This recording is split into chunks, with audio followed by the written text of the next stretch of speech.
जो हमारा हिंदू भाई है वो हमारे लिए गलत कभी नहीं करता है, लेकिन कुछ जो अनभक्त लोग हैं वो लोग करते हैं। बीजेपी ने महंगा करा, अब यहाँ केजरीवाल ने देख लो कोई वैसी चीज सस्ती करवा रहा है। सब्जी कितनी महंगी हो रही है, कौन खा लेगा? 80 रुपए किलो टमाटर गरीब आदमी खा लेगा। गोभी 80 रुपए किलो, मटर 100 रुपए किलो, प्याज 80 रुपए किलो। 80 से नीचे कोई सब्जी नहीं है। पहले मैं किसी हिंदू मुस्लिम भाई क्या जाता था, अदब एहतराम से मुझसे लोग लगवाया करते थे और मुझे 2-4 रुपए दे दिया करते थे। लेकिन अब जिस भाई के यहाँ मैं जाता हूँ वो जय सिया राम, जय बप्पा की। अब तो ये बप्पा क्या करेगा? ये तो भूखा मरेगा, ये बच्चे भूखे मरेंगे हैं। तो भाई देश में बांटवारा नहीं चाहिए हमें, देश में हमारे सब हैं। नाला का पानी आ रहा है, गंदगी, वही पोटी का पानी। अच्छा, अवध ओझा जी के इस पार्टी में शामिल होने में आपको क्या लगता है? नमस्कार, मैं निधि झलको दिल्ली से। इस समय मैं मौजूद हूँ पड़पड़गंज विधानसभा क्षेत्र मंडावली में। ये जो क्षेत्र है ये आता है जो हमारे उप मुख्यमंत्री हैं मनीष सिसोदिया जी, जो अभी विधायक हैं। यहीं के इलाके में हम लोगों से रूबरू होंगे, जानेंगे यहाँ की समस्याओं के बारे में, जानेंगे यहाँ की अच्छाइयों के बारे में। तो यहाँ हम बात करते हैं, लोगों से मिलते हैं और यहाँ से बात करने की कोशिश करते हैं। अच्छा रवि जी, ये बताइए आपके जो विधायक जी है यहाँ पे कितना काम करवा रहे हैं? उन्होंने बहुत अच्छा काम कराया, स्कूल बनाया उन्होंने। और निगम पार्षद जो यहाँ के? निगम पार्षद रवि नेगी। और यहाँ पे जो सड़कें हैं, पानी है, मतलब सब कुछ ठीक है? नॉर्मल थोड़ा बहुत तो है। पानी में क्या दिक्कत है? पानी बीच में गंदा आ रहा था, अब 4-5 दिन से सही आ रहा है। और जो यहाँ की सड़कें हैं? थोड़ी वो तो है, लेकिन जो है स्कूल वगैरह का काम, शिक्षा का काम, शिक्षा जी ने अच्छा करा, मनीष सिसोदिया ने। मतलब मनीष सिसोदिया जी ने शिक्षा का जो काम है वो बहुत अच्छा कर रखा है। बेस्ट करा। क्या कर रखा है उन्होंने? मैम स्कूल जाके देख लिया, मंगलमाला खिचड़ीपुर वाला स्कूल देख लीजिए जाके। प्राइवेट स्कूल, बालू स्कूल फेल कर रखा है उन्होंने।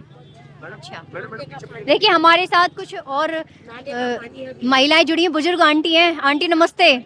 आंटी बताइए यहाँ पे क्या क्या समस्या है जो यहाँ के विधायक जी हैं वो सुनते हैं, नहीं सुनते हैं, या निगम पार्षद हैं यहाँ पे, उनकी मतलब क्या काम करवाए गए हैं उन्होंने और क्या नहीं करवाए? काम नहीं करा है, कुछ काम भी नहीं कर रखा है, न करा है। और सारे न नालियों का सुधार हुआ है, न कूड़े का सुधार, वैसे पड़ा है। पानी इतना गंदा आ रहा है, कोई पूछो मत।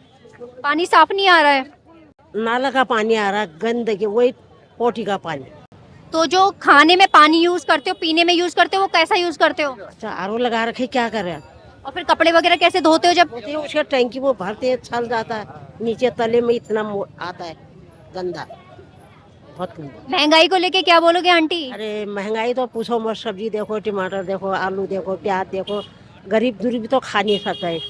और जिसके पास वैसे कमाई है, मोटी कमाई है, वो तो खा भी लेगा। हम जैसे तो भूखे मरेंगे। और जो सिलेंडर है रसोइयों के, उनके ऊपर अब वो तो सिलेंडर कितना महंगा हुआ, सिलेंडर भी खूब महंगा है। महंगा हो गया। गरीब आदमी की जिंदगी नहीं है, बिल्कुल नहीं है, जिंदगी बिल्कुल नहीं है। सही बात है। क्या खाएगा, क्या किराया जो देगा, या खाएगा, बच्चों को पढ़ाएगा, लिखाएगा, क्या करेगा? प्रॉपर्टी भी तो महंगी हुई है ना अम्मा जी? बेटा जो खरीदते बेच रहे हैं उनके लिए महंगी है, फिर हम क्या कर सकते हैं? वो तो सरकार के ऊपर बात यहाँ से जीत जाता वो आता ही नहीं। एक है। ना वो दोबारा नहीं आता, जो जीत जाता कोई नहीं आता। एक बार वोट मांगने आएंगे, फिर उसके बाद में जीतने के बाद फिर कोई नहीं दिखाई देता है यहाँ। अब वो नेगी जी वो भी आ गए पहले, अब वो भी ये देखो सब रोड खुदा पड़ा है, नेगी जी के उसमें ही है, सब खुदा हुआ पड़ा है, आज तक नहीं बना। पानी 8 दिन चलता रहा है, नाला बहता रहा, जब भी पानी बंद नहीं हुआ। फिर हमने ही कंप्लेंट करी जब पानी बंद हुआ। ये यहाँ नाला देखो, ये टूटा पड़ा सारा। तो ये विधायक जी से शिकायत करी थी आपने? कही थी हमने। आप लोग गए थे उनके पास? गए थे हम, कह रहे करवाएंगे, अब नहीं करवाया। देखो ये रोड आपके सामने खुदा पड़ा है, नहीं होगा नुकरे, इलेक्शन के बाद होगा ये। मतलब इलेक्शन के बाद वो कराएंगे? हाँ, आपको जो जीतेगा वो कराएगा, कराए ना करावे, जो हमें आसनवाद दिया उन्होंने। अंकल जी किसकी सरकार देखना चाहते हो? हम तो बीजेपी की देखना चाहते हैं जी। अब क्यों बीजेपी की? क्यों? बीजेपी की सरकार आनी चाहिए। केजरीवाल ने तो नाश बैठा दिया यहाँ का। मतलब क्या नाश कर दिया अंकल? उन्होंने तो इतनी चीजें दे रखी है, फ्री फ्री फ्री। क्या दे रहा है? गरीब आदमी के लिए क्या दे रहा है? कुछ भी ना दे रहा है, बिल्कुल नाश है। फ्री शिक्षा दे रहे हैं, एरिया में क्लिनिक खुलवा रहे हैं। बहन जी शिक्षा तो फ्री दे रहे हैं, महंगाई तो उतनी कर रखी है। बोलो, टमाटर 80 रुपए किलो है, कोई सब्जी 80 रुपए किलो से नीचे है। मोदी जी ने महंगाई नहीं करी है? मोदी जी ने महंगाई नहीं करी। तो क्या कांग्रेस आ जाओ बढ़िया, कांग्रेस के राज में तो कम से कम गरीब आदमी पेट भर के खावे तो है। मतलब कांग्रेस को तो इतनी भर भर के गालियां मिलती है कि आनी नहीं चाहिए। नहीं, कांग्रेस का राज सही था, जो कम से कम गरीब आदमी पेट भर के रोटी खावे। बीजेपी ने महंगा करा, अब यहाँ केजरीवाल ने देख लो, कोई वैसी चीज सस्ती करवा रहा है, सब्जी कितनी महंगी हो रही है, कौन खा लेगा 80 रुपए किलो टमाटर, गरीब आदमी खा लेगा। गोभी 80 रुपए किलो, मटर 100 रुपए किलो, प्याज 80 रुपए किलो, 80 से नीचे कोई सब्जी नहीं है। नमस्ते अंकल जी। अंकल, आपके बच्चे सरकारी स्कूल में पढ़ते प्राइवेट में? सरकारी स्कूल में पढ़ते हैं। आप खुश हो? बिल्कुल खुश हैं जी। केजरीवाल जी के काम से खुश हैं आप? केजरीवाल के काम से खुश हैं। हमारी ये लड़की का एडमिशन नहीं हो पा रहा था, तो मतलब हम मनोज सिसोदिया के ऑफिस में पहुंचे थे, उसके बाद भी हमारी लड़की का एडमिशन हो पाया था। पर ये अंकल जी तो बड़े नाराज हो रहे थे। कोई बात नहीं, जिसके बारे में जो जिनको नॉलेज है, वो जिनको परेशानी हो अपनी बताएगा, हम अपनी खुशी की अपनी बताएंगे।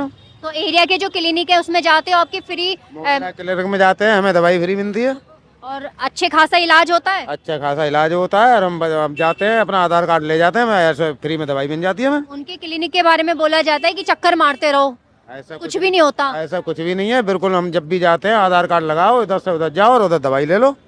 अच्छा, आप खुश हैं? धन्यवाद। अंकल जी, आपका नाम? राहुल शर्मा। अंकल, ये जो इलाका है, जो यहाँ के मनीष सिसोदिया जी हैं विधायक, उनके काम जो है उनसे आप खुश हैं? तो काम तो उनके सारे अच्छे ही हैं, ये तो सत्ता की वो बात है, बाकी तो हम तो बहुत खुश हैं जी। जैसे ही अभी ये लोग नाराज हो रहे थे कि देखो रोड टूटा पड़ा है, वो सुनते नहीं है। ये तो कोई भी सरकारी काम तो सरकारी हिसाब से होते हैं। आप सब लोगों की टांग खींचोगे तो काम कहाँ से होंगे? टांग खिंचाई ज्यादा है केंद्र की तरफ से, बाकी दिल्ली सरकार से हमें कोई नाराजगी नहीं। तो किसकी सरकार देखना चाहेंगे आप? बिल्कुल सेम। सेम में नाम तो होगा। सेम मतलब जो चल रही है दिल्ली में। अच्छा, मतलब केजरीवाल जी। केजरीवाल हो, आतिशी हो, कोई भी हो। पर अंकल ये बताओ, उन्होंने यमुना जी का ऐसा नाश मारा है कि सफाई नहीं हो रही है, आप बताओ। ऊपर जो बैठे हैं, इनसे भी ऊपर बैठे हैं ना, उनके हाथ में तो कुछ है, वो क्या कर रहे हैं? पर आतिशी जी को जब इनवाइट किया था, सुनिए अंकल, वीरेंद्र सचदेवा ने नहाने के लिए कि आप इसमें डुबकी मार के दिखा दो, इतना पानी खराब है। क्या मार लेना? हाँ, तो उन्होंने मारी, बीमार हो गए, हॉस्पिटल चले गए, पर केजरीवाल जी का वादा कहाँ चला गया?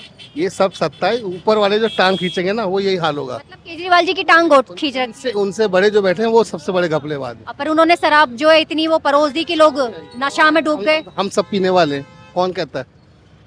जब जनता जो चाहेगी वही तो होगा, जनता के बिना कुछ नहीं होता।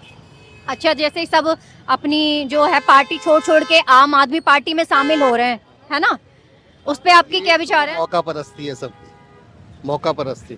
अच्छा, अवध ओझा जी के इस पार्टी में शामिल होने में आपको क्या लगता है? सुना अवध ओझा जी एक शिक्षक थे, और अगर शिक्षक थे नहीं, वो हैं है ना, और अगर आते हैं तो देखते हैं शिक्षा के कानून क्या काम करते हो।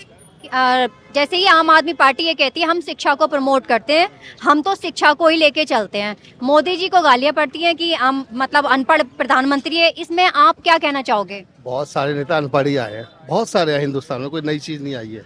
नेतागिरी करना एक एक्सपीरियंस की बात है, वो कोई बड़ी बात नहीं है। यानी कि शिक्षा नहीं, दिमाग होना जरूरी दिमाग है। होना चाहिए। यानी कि शिक्षित लोग जो है वो भी राजनीति नहीं कर पाते। हाँ, ये भी कोई गारंटी नहीं है, इसकी कोई गारंटी नहीं है। धन्यवाद अंकल।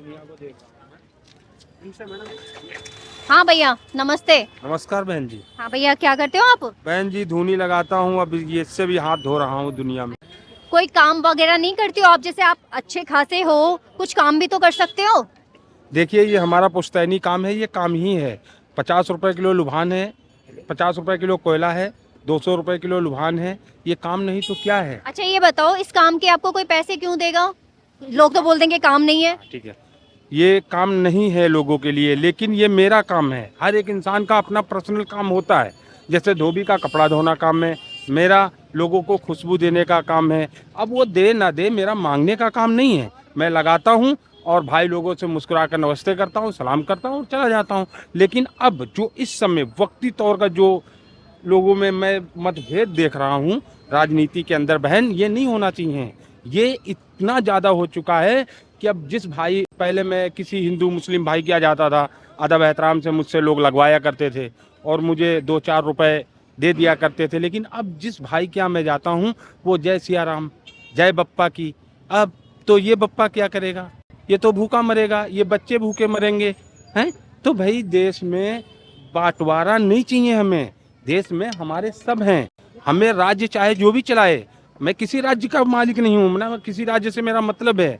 राज्य चाहे जो कुछ चलाए, लेकिन देश जो हमारा है, सब एकजुट होकर रहे हम। यही हमारा कहना है। इतनी सारी नौकरियां निकाली हुई हैं, जैसे केजरीवाल जी ने जो गरीब लोग हैं उनके लिए काफी ज्यादा सुविधाएं करी हुई हैं, उसमें आपने हाथ आजमाने की कोशिश की कि मैं काम छोड़ के नौकरी कर लूं। कल को मेरा ये काम नहीं चला तो मतलब आपका परिवार भी होगा, उसका पेट कैसे भरेगा? बहन ये परिवार ही के लिए तो कर रहा हूँ, बेटी पढ़ रही है मेरी, बेटा पढ़ रहा है मेरा, यही एक सहारा है मेरा। लेकिन अभी नौकरी के लिए हम लोगों ने कितने बार कोशिशें की, लेकिन जो हम घुमंतू जाती है, हमारी जो जाति है वो घुमंतू जाती है। हम घूम ही रहे हैं आज तक, जब से देश आज़ाद हुआ है आज तक सिर्फ घूम रहे हैं, इधर डेरे डालना उधर डेरे डालना। लेकिन सरकार ने हमारे बारे में कभी किसी भी सरकार ने नहीं सोचा। एक सरकार की बात नहीं है, चाहे कांग्रेस हो, चाहे आम आदमी पार्टी हो, चाहे सपा हो, चाहे बसपा हो, चाहे जो भी पार्टी हो, कभी हमारे बारे में नहीं सोचा। पर शिविर तो दिए हुए हैं ना गरीब लोगों के लिए, उनका इस्तेमाल क्यों नहीं करते हो? जब शिक्षा होगी जब तो इस्तेमाल करेंगे। अभी तो हमारे लोग ऐसे हैं जो जानते भी नहीं कि का है, का किसे कहते हैं, खा किसे कहते हैं। ऐसे लोग हैं हमारे में। अभी भी जाहिलता इतनी ज्यादा है हमारी कौम में कि कुछ कहने की बात नहीं बहन। तो आपकी कौम में सारे यही काम करते हैं? नहीं, कुछ ये काम करते हैं, कुछ अपना मांग खा रहे हैं। कोई कलाबाजी करता है, कोई डमरू बजाता है, कोई सपेरा है। ये सब जाति हैं इनमें। इन जातों का कभी उद्धार नहीं हुआ, इन जाति का कोई अफसर नहीं बना, इन जातियों को कोई नौकरी नहीं मिली। पढ़े हैं ऐसा नहीं, कुछ लोग पढ़े भी हैं, वो आज भी ऐसे घूम रहे हैं, उनके पास पैसा नहीं घुस देने के लिए। सरकार से मांग की कभी अपनी जाति को लेके? बहन बहुत सारी मांग की हमने विधानसभा में, उत्तर प्रदेश का विधानसभा लखनऊ, उसमें हम लोगों ने मांगे की। दिल्ली में हमने काफ़ी हमने मांग की, लोगों में जाकर अपनी बात को कहा, राज्यों में कहा, लेकिन किसी ने हमारी सुनी नहीं। किसकी सरकार आनी चाहिए? वोट देते हो? हाँ, वोट देता हूँ, मतदान करता हूँ। किसकी सरकार आनी चाहिए?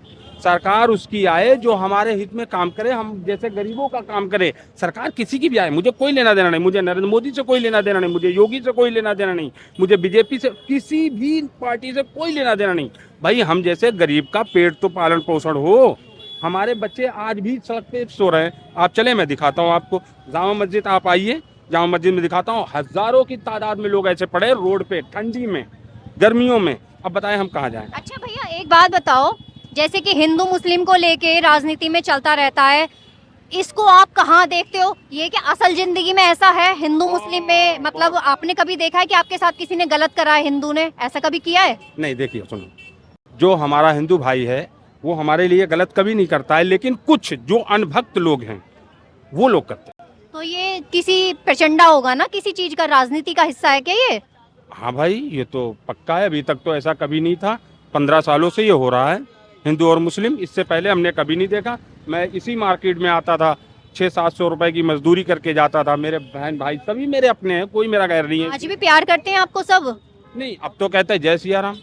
तो जय सिया राम भी तो भैया, मतलब जय सिया राम कहना गुनाह नहीं है, लेकिन लोग जब जय सिया राम करते हैं यानी मुझे भगाने के लिए कि भाग जाइए मुल्ला जी। ये हमारा अपना एक कल्चर भी तो हो सकता है जय श्री राम। जैसे आप अल्लाह को याद करते हो तो हम लोग आपको जय श्री राम करके अपनी मतलब कल्चर को प्रेजेंट करते हैं ना। इसमें दो राय नहीं हिंदू की कि आपको भगा रहा है, ऐसा नहीं है ना?